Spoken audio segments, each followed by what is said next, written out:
Activism to me is to take the initiative. You see an injustice, address it.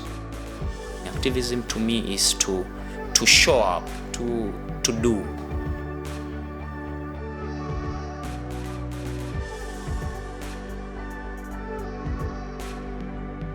At that point, a group of donors based in the United States and Europe came together to create an organization that would be able to drive more financial resources into the hands of local human rights activists who were growing in number but just did not have the access to resources that international human rights organizations did. The fund is a catalyst for empowering those at the grassroots or those who are most impacted so that they have the power to do something about the injustices that they face. Regan was the obvious choice to be the initial CEO. We had interviewed quite a few people, and she was the best. So we knew she was the right person, and we've been proved right.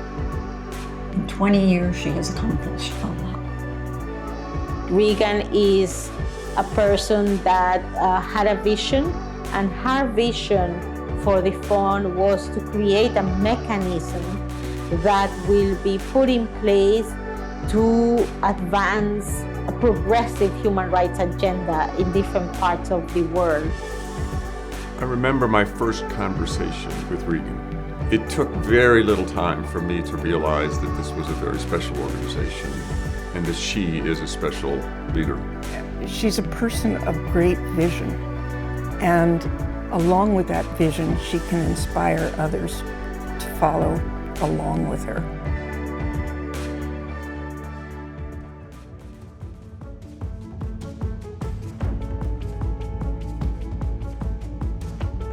In the 20 years since we started, the fund has grown from 1.5 staff people based in Washington, D.C. to a team of roughly 55 who are based in 12 countries across the world.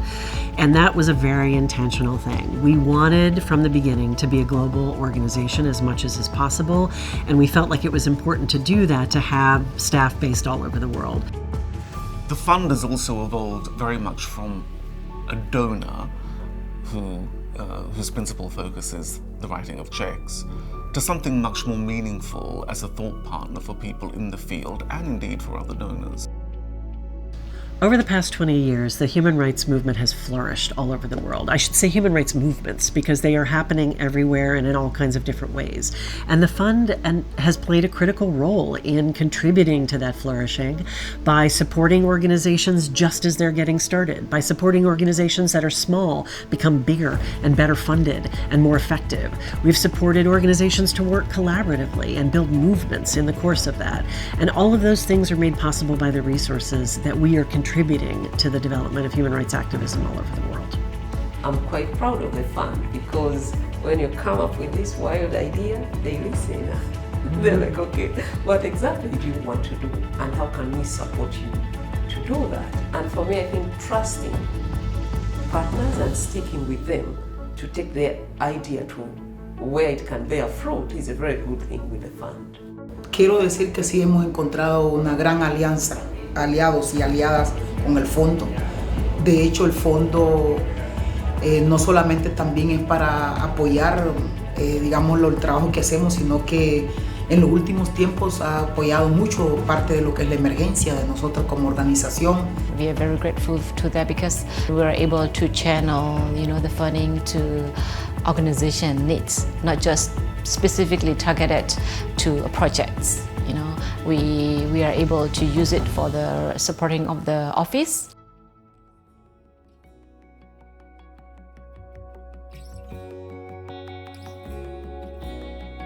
Over the next 20 years, the world is facing huge challenges. What's happening now with Russia, the rise of authoritarianism, closing civic space, climate justice, the pushback on gender, and huge social inequity. The fund can address those issues at a global level. Regan, thank you. You've made an enormous contribution, a lasting contribution. You should be so proud of your legacy. We wish her well in whatever endeavors she's going to do. We will remember her in very good ways. What you've built here is a great organization that is going to last and thrive and make a difference for many more decades. If you're brave enough to say goodbye, you can be sure life will reward you with a new hello.